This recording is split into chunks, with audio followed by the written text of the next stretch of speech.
Hello friends, Scott Sexton here, and I'm going to show you how to poultice a finger. And just as luck would have it, I have a finger to poultice because I have had a chainsaw injury a week ago. I can still count to 10, and this is a pretty gnarly wound, so, warning, we are going to see some stuff. So if you're squeamish, maybe watch a different video. But I'm about a week in, so it's not nearly as gross as it used to, and I think this is a good point to do the video. I'm also in a lot better mood for doing a video those first couple of days. But we're going to poultice this up. And the first thing is to take off the bandage that I have here. I've been leaving this one on during the day without a poultice because it's much more mobile, not so bulky as the poultice. This is some tubular gauze, and it's really quite comfortable. It's like a little sweater for your finger. And this part's not difficult to take off. Occasionally it'll get stuck to this little non-adhesive, ironically, non-adhesive bandage underneath there. By the way, this is the way you can put this stuff on too. If you roll it up and stretch it out, stick it on your finger, and then bloop, it goes on real easy. It's kind of like a sock.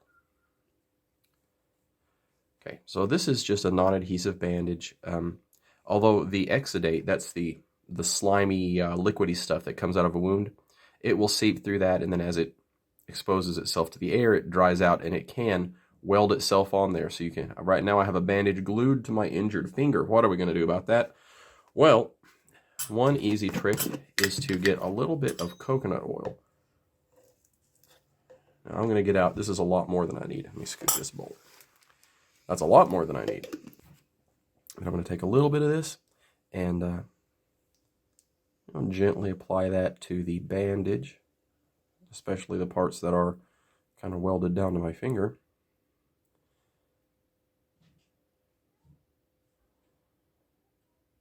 And it would be best if I waited a couple of minutes to really let that soak through, but I don't think I'm going to have a big problem getting this off. We will see. All right, it just needed a minute, and now it's ready to come off easy as you pleasey. Now, first off, a lot of what you're seeing, some of that is old dead blood stuff. Some of that is, a lot of that is just old poultice material that's stained the finger, and that will all go away once I stop poulticing. But yeah, that's the big part of where it got me. And that's pretty deep. Less deep now as it's starting to heal. But it's really amazing that it didn't at least nick a tendon or something. It got me a little on the fingernail. That's actually the most sensitive part, is where it dug into the fingernail there.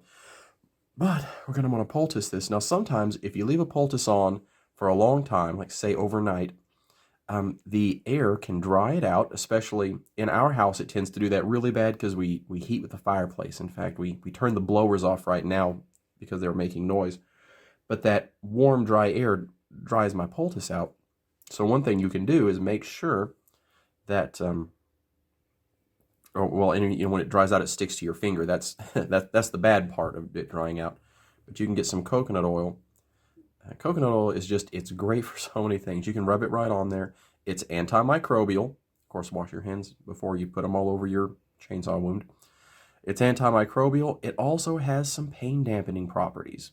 Not quite as good as morphine, but it's sure better than just poking yourself in the finger, without it. Okay, we're going to make the poultice now. I'm going to hang on to this for just a second. Okay, I want to put in some comfrey root. Comfrey root is sort of the king of the vulnerary herbs. Vulnerary means that it accelerates the healing process, the cell proliferation, cell division. It also is really handy for this because it is a slimy binding type herb that's going to hold our other things together once we get it wet. Keeps it from all crumbling. Next, I'm going to put in some echinacea.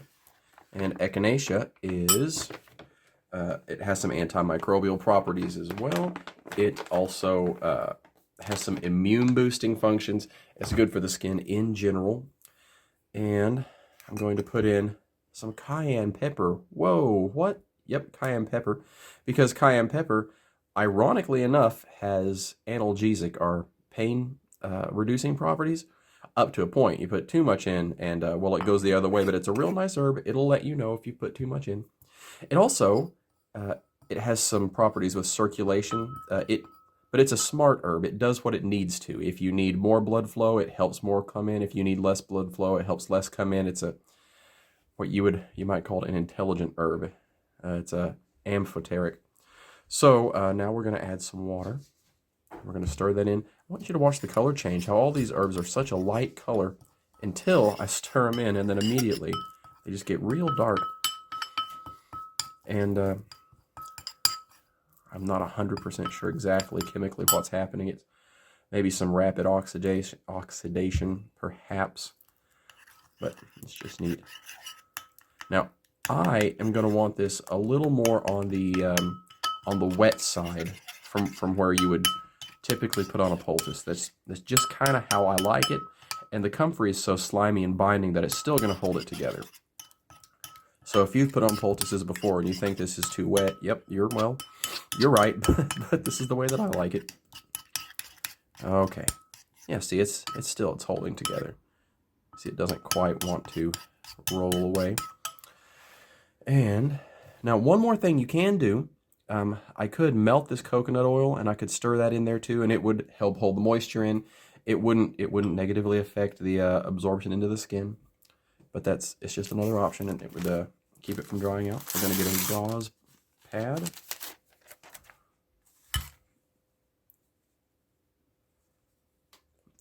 This really won't be necessary, but since I have so much coconut oil left, I am going to kind of smear it around on the pad, roughly where my finger is going to be, as just one more discouragement for having anything stick to me in the morning when I take this off. Okay, now we're going to goop this on. Poultices, you want them pretty thick, and you want them pretty big. So roughly twice as big as the injured area. Mine is just going to go around the whole finger.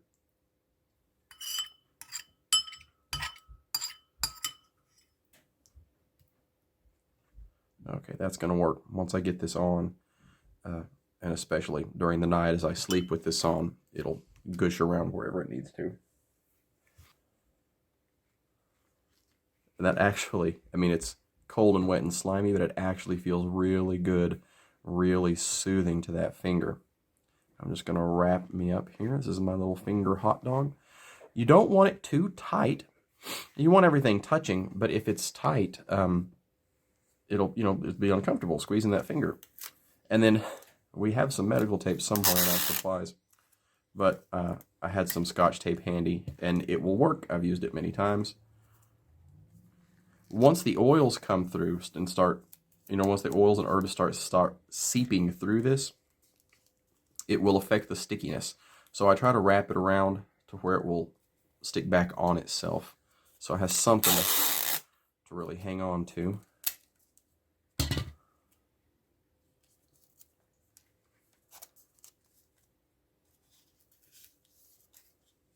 Okay, and then on the end, to discourage it drying out, I'm going to kind of pinch that shut. It's very, very technical here, huh? Now this is just the way that I'm doing it. There's not a one official way. And if you've got something more efficient than this, by all means, go ahead and do it. Get one more piece of tape to go around and hold all that down. And there is my poultice that I will wear for the night. It's generally not a problem to take it off. If you do find that the herbs are sticking to your finger, work in some more coconut oil around it and it will come off.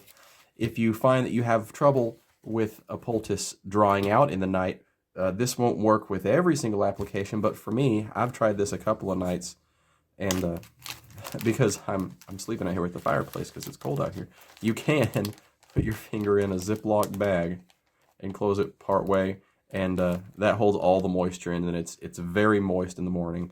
And then that's one more option if you just really need to or want to. Okay, thanks for watching.